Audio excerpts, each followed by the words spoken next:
भाई ये बात समझ लो कि जो माइंडसेट है ना वो बहुत ज़्यादा इम्पोर्टेंट चीज़ है। एंड माइंडसेट जो होते हैं वो दो टाइप के होते हैं, अगर जानना है तो वीडियो पूरी देखना। Welcome everyone to day 48। Start करते हैं हमारा दिन सैटरडे। जैसे कि आप देख सकते हो हमारा दिन तो स्टार्ट हो चुका है। हाँ, मंदिर जाके आ चुके हैं एंड नाउ स्टार्ट करते हैं आपको बताने से कि क्या मैं करूँगा जिसके वजह से मैं थोड़ा सा ठीक रहूँ। ठीक है।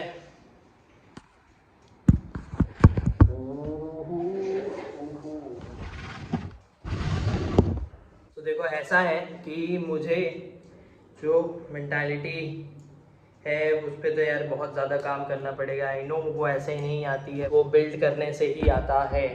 तो क्या करें, ये सब तो ठीक है, चलो वो तो मैं वापस से अब चाह रहा हूँ कि ये सब देखूँ, जैसे जैसे मैंने शुरू किया था ना वैसे ही करूँ, कि वीडियोस देखूँ, मतलब जो जो काम की वीडियोस हैं वो देखूँ, ट्रेड के वीडियोस देखूं, लोग कैसे ट्रेड कर रहे हैं, सब चीज़ देखूं एंड तभी होगा।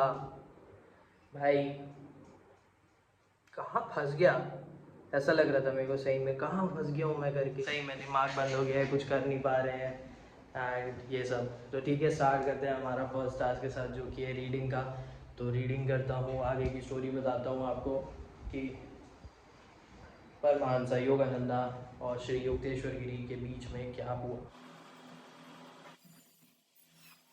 जैसे आपको पता ही है कि परमहंस योगानंदा को हिमालयस जाना रहता है, बहुत टाइम से जाना रहता है एंड उनका बिलीव भी टूटता है कि सिर्फ तुम योगी या फिर सेंट या गॉड से जब मिलना चाहते हो तो सिर्फ ऐसा नहीं है कि हिमालयस में ही मिल सकते हो।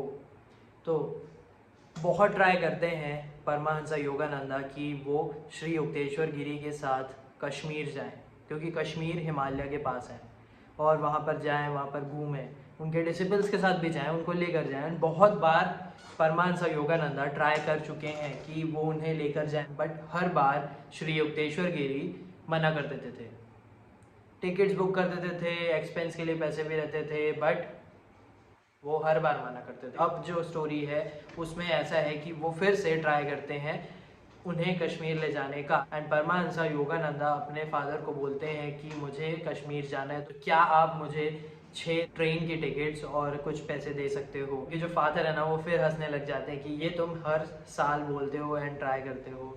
तो परमहंस योगानंदा का यही रिप्लाई रहता है कि इस बार तो जाना ही है। फिर उसके बाद श्री युक्तेश्वर गिरी को बोलते हैं, श्री युक्तेश्वर गिरी मना कर देते हैं, बट जो परमहंस योगानंदा है वो ट्राई करते रहते हैं। वो बोलते हैं कि डिसिपल्स के साथ जाना ही है, अगर आप नहीं जाएंगे तो बाकी सब जाएंगे करके। अब श्री युक्तेश्वर गिरी का ना एक सेवक रहता है, वो उनके बिना नहीं जाता। तो अब ये डाउट रहता है उनको कि कौन लेके जाएगा, हमारा सामान कौन देखेगा करके। तो वो देखते हैं कि कोई सर्वेंट रहता है कि नहीं, बट कोई भी नहीं रहता है एंड किसी से पूछते भी हैं तो भी कोई नहीं देने वाला रहता है। अब उसके बाद ना सब चीज़ कैंसिल हो जाता है, मुंह लटका के बैठ जाते हैं परमहंस योगानंदा एंड फिर श्री युक्तेश्वर गिरी उन्हें कुछ कुछ चीज़ें समझाते हैं एंड उसके बाद बोलते हैं कि अब तुम रेडी हो कश्मीर जाने के लिए। फिर वो सब जाते हैं कश्मीर। तो सबसे पहले उनका स्टेशन रहता है शिमला का, शिमला के बाद वो जाते हैं कश्मीर, पहुँचते हैं कश्मीर में, जब देखते हैं बहुत ज़्यादा अच्छा लगता है उनको एंड हर चीज़ें देखते हैं। वो स्वामी शंकरा का टेम्पल रहता है वो देखते हैं, उसके बाद स्ट्रॉबेरीज खाते हैं, अब लेक्स इतने सारे देखते हैं, सैनिक व्यूज़ रहते हैं, शिकारा जो है उसमें घूमते हैं, तो हर चीज़ें देखते हैं एंड वो बोलते हैं कि जो कश्मीर है वो वर्ल्ड का मोस्ट सैनिक प्लेस है। यहाँ तुम्हें बहुत सारी चीज़ें दिख जाएंगी जो तुम अलग अलग कंट्रीज़ में जाकर देखते हो। उसके बाद परमहंस योगानंदा को वापस आना रहता है क्योंकि उनका एग्ज़ाम रहता है और बाकी सब लोग रुकने वाले रहते हैं कश्मीर में। जब परमहंस योगानंदा निकलने वाले रहते हैं ना कश्मीर से सर रामपुरे के लिए, तो श्री युक्तेश्वर गिरी बोलते हैं कि तुम जाओगे उसके बाद ना मेरी तबीयत ख़राब होने वाली है, मैं शायद तक मर भी सकता हूँ करके। तो परमहंस योगानंदा बोलते हैं कि प्लीज़ नहीं ऐसा मत करना करके, क्योंकि मैं अभी रेडी नहीं हूँ, मैं आपके बिना मतलब नहीं रह सकता ऐसा एंड अभी मुझे बहुत कुछ सीखना है, क्योंकि ऐसा है कि वो गुरु हैं एंड वो समाधि भी ले सकते हैं, उन्हें पता है कि टेक्निक। ठीक है। तो जब वो वापस आते हैं ना तो उसके बाद एक लेटर आता है सर रामपुरे में परमहंस योगानंदा को कि श्री युक्तेश्वर गिरी की बहुत ज़्यादा तबीयत खराब है। उसके बाद परमहंस योगानंदा वापस एक पोस्ट डालते हैं कि प्लीज़ आप जो भी आपने बोला, प्लीज़ आप जो भी बोले थे कि वो मत करना करके, एंड वापस आ जाना। उसके बाद फिर वो ठीक हो जाते हैं, फिर वो वापस आते हैं। फिर बहुत सारी चीज़ें ना परमहंस योगानंदा बताते हैं कि जो गुरु रहते हैं वो ऐसा करते हैं अपने डिसिबल्स के लिए, वो बहुत सारी तकलीफ़ें भी ले लेते हैं एंड उन्हें पता रहता है कि कैसे मरना है, जो सेल्फ रियलाइजेशन होता है वो सब चीज़ें, और बहुत सारी चीज़ें हैं यार, मतलब बहुत सारी चीज़ें रहती हैं।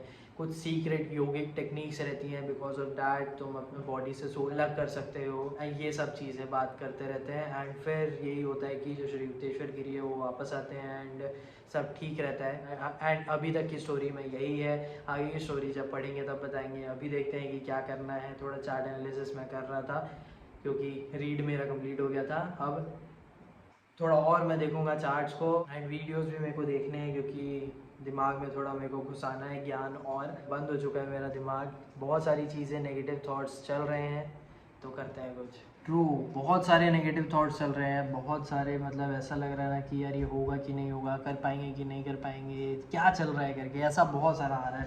बट द थिंग इज़ कि मैं सिर्फ पॉजिटिव रहना चाह रहा हूँ। मैं भी जब स्टार्ट करूँगा ना वापस से ये सब देखना वीडियोस और समझना, तब मेरे को समझ में आएगा, और ये जो नेगेटिव जो आ रहा है ना उसे हटा दूंगा मैं। देखो थिंग इज़ कि अभी भी ऐसा है कि जो स्पार्क है ना वो है, बट नेगेटिव थॉट आ रहा है कि यार ये क्या हो रहा है, स्ट्रगल है, आई नो सब चीज़, आई नो कर पाएंगे कि नहीं, टेंशन हो रहा है ये सब, और ये जर्नी में होता है, तो आप भी समझ जाओ। बट ये याद रखना कि जो स्पार्क है ना आपका, उसको बंद होने मत देना। अभी जब मैं कुछ और काम करूँगा, जब कुछ और पता चलेगा, तब मैं आपको बताता हूँ। तो अभी 4 बजने में 15 मिनट बचा हुआ है, तो अभी मैं मैच देख रहा था, खाना खाया, उसके बाद मैच शुरू हो गया था 2 बजे।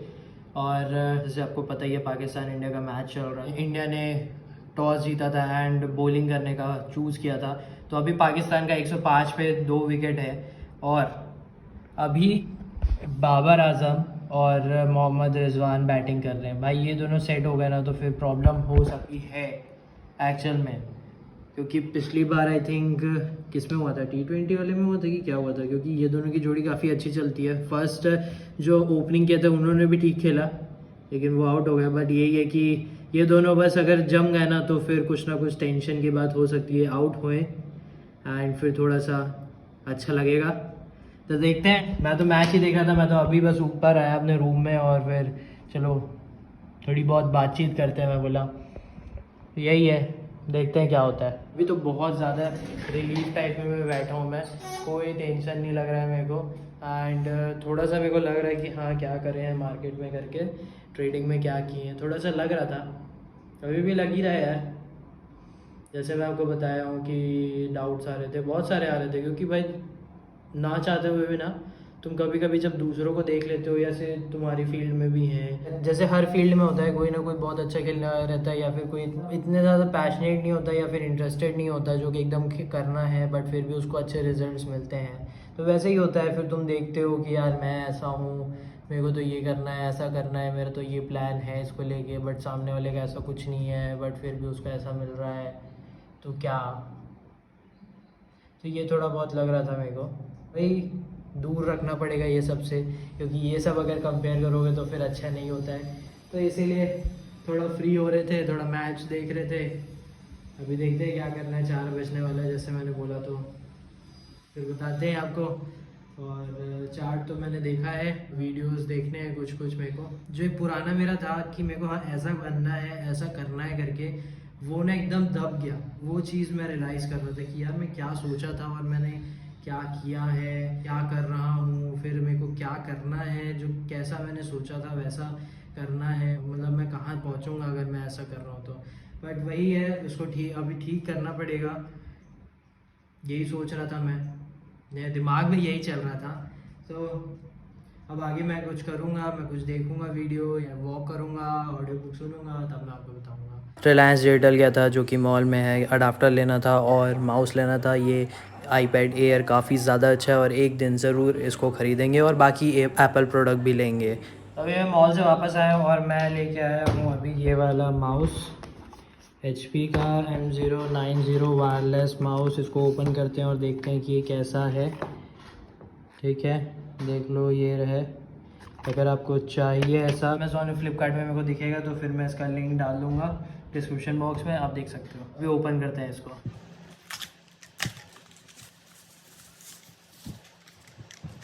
ये है ब्लैक कलर का है, इधर पे ग्लॉसी टाइप का है और इधर मैट है।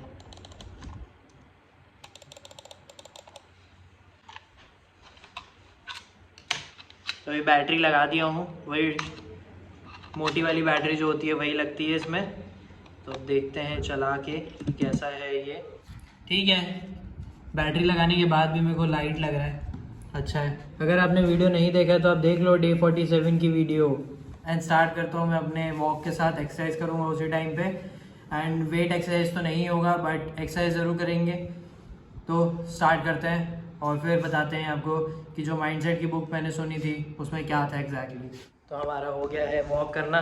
ठीक है, एक चीज़ दिखाता हूँ मैं आपको। जो दोपहर के टाइम पे मैंने आपको बोला ना कि बाबर आजम और जो रिजवान है वो दोनों की अगर पार्टनरशिप अगर टूटी तभी टीम इंडिया को रिलीफ मिलेगा। और अगर वो दोनों पार्टनरशिप अच्छे से कर लिए, मतलब जैसे अच्छा खेले पर आउट नहीं हुए, तो फिर टेंशन की बात है।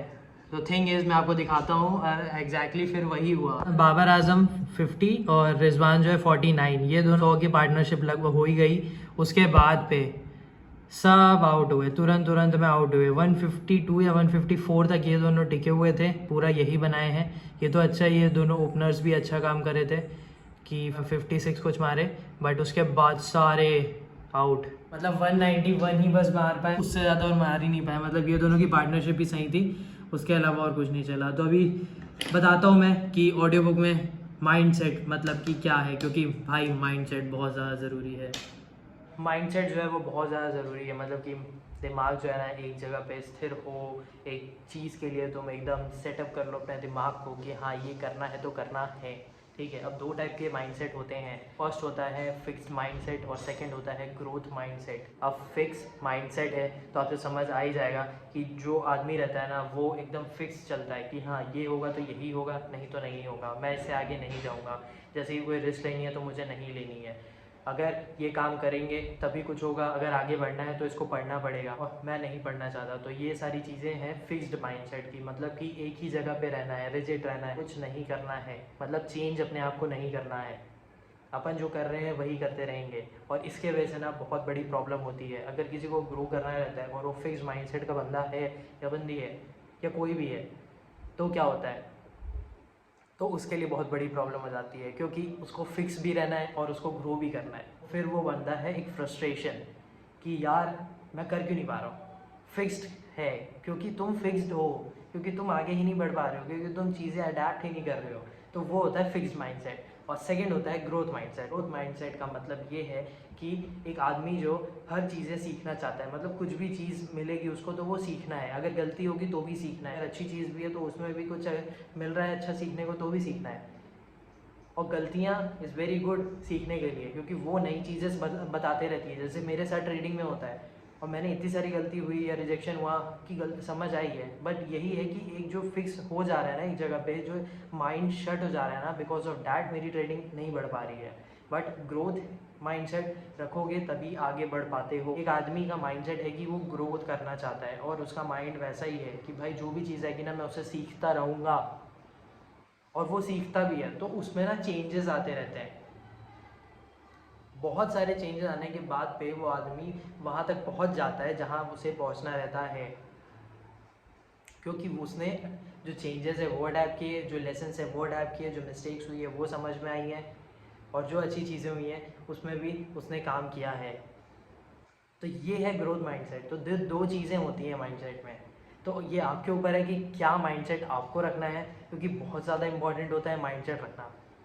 और मेरा भाई ग्रोथ माइंडसेट ना 2020 के बाद ही स्टार्ट हुआ है, क्योंकि उससे पहले ना मुझे नहीं समझ में आता था, बहुत सारी चीज़ें थी, बहुत कन्फ्यूजन था।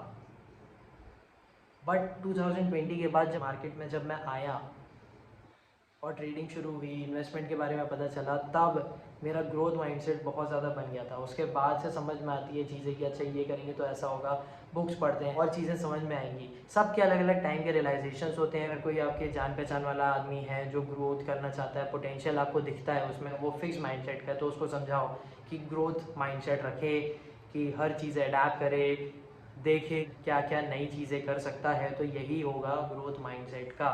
और मेरा यही है। बट ये है कि जब तुम ग्रोथ माइंडसेट रखोगे ना तो बहुत सारे सेटबैक्स भी आएंगे और बहुत सारी अच्छी चीज़ें भी होंगी। ऐसा नहीं है कि सिर्फ तुम्हें अच्छा ही दिखेगा, और लेकिन ये जो अच्छा नहीं भी दिखता है ना, उसमें भी ग्रोथ होता है। कुछ भी चीज़ें, कुछ भी ख़राब भी होती है ना, वो तुम्हें चेंज करती है। मैं आपको बहुत सारी चीज़ें ना एक्सप्लेन करूँगा लाइफ के अकॉर्डिंग, जो जो मेरे साथ हुई हैं, जो मैंने देखा है, जो मैंने एक्सपीरियंस किया है, और मैं अब क्या हूँ। और ये साइकोलॉजी भी ऐसे ही ख़राब नहीं हुई है, ये ख़राब हुई है, ये भी बात करेंगे। बट ये है कि बहुत माइंडसेट रखा हूँ ना मैं, बिकॉज ऑफ डैट मैं आगे बढ़ते जा रहा हूँ। और डेफिनेटली मैं इतना कॉन्फिडेंट हूँ कि ट्रेडिंग ना मैं बहुत सही से करूँगा, अच्छे से करूँगा, समझाऊँगा भी जो एक्सपीरियंस होता है। बस वीडियो आप देखते रहना और चैनल के साथ कनेक्ट रहना, आपको डेफिनेटली कोई वैल्यूएबल कंटेंट मिलेगा। लाइफस्टाइल जो है वो भी चेंज होगी, मतलब कि इम्प्रूव होगी, और क्या क्या आदमी कर सकता है वो सब बताया जाएगा। जो मेरी जर्नी है वो तो मैं आगे बढ़ाना ही चाह रहा हूँ। मैं चाह रहा हूँ कि जो भी मेरा कंटेंट देख रहा है, जो भी मुझे पसंद कर रहा है, वो कनेक्ट रहे। आई होप कि आपको समझ में आ रहा है। एंड डे 48 के सारे टास्क कंप्लीट हो गए। जैसे कि ये माउस लिया था मैं, काफ़ी अच्छा माउस है, हल्का है, और टक टक टक टक बहुत अच्छा हो रहा है, तो सही है। मैं इस माउस का लिंक फ्लिपकार्ट या फिर अमेज़ॉन में होगा तो मैं वीडियो के डिस्क्रिप्शन बॉक्स में डाल दूंगा, तो आप वहाँ पर देख सकते हो अगर आपको बाय करना है तो। बाकी ये अच्छा लग रहा है, HP का ही है, और HP का मेरा लैपटॉप है, तो वो भी अच्छा चल रहा है, काफ़ी अच्छे टाइम से चल रहा है, 5 साल हो गए उसे। माइंडसेट के बारे में आप ज़रूर सोचना, क्योंकि माइंडसेट ज़रूरी है, और माइंडसेट तुम्हारे काम करते करते ही आएगा। ऐसा नहीं है कि एक पर्टिकुलर माइंडसेट तुम्हारा बन गया तो बन ही गया है, वो भी चेंज होते रहेगा। बहुत सारे इमोशनल डैमेज भी होंगे, बहुत सारी अच्छी चीज़ें भी होंगी, और ये सबसे ही तुम्हारा ये दिमाग है वो स्ट्रॉन्ग बनेगा। ठीक है। आई होप आपको वीडियो अच्छा लगा होगा, और मैंने जो शेयर किया है, मैं बहुत सारी चीज़ें शेयर नहीं कर पाता हूँ। बस ये है कि मैं जो बातचीत करना चाहता हूँ ना वो ज़्यादा करता हूँ, बट एक्टिविटी सारी होती है, सारी होती है। बस देखते हैं, अब जाकर मैं मैच देखूंगा कि क्या हुआ है इंडिया का हालत, क्योंकि एक विकेट हो गया था, शुभमन गिल जो है वो आउट हो गया था।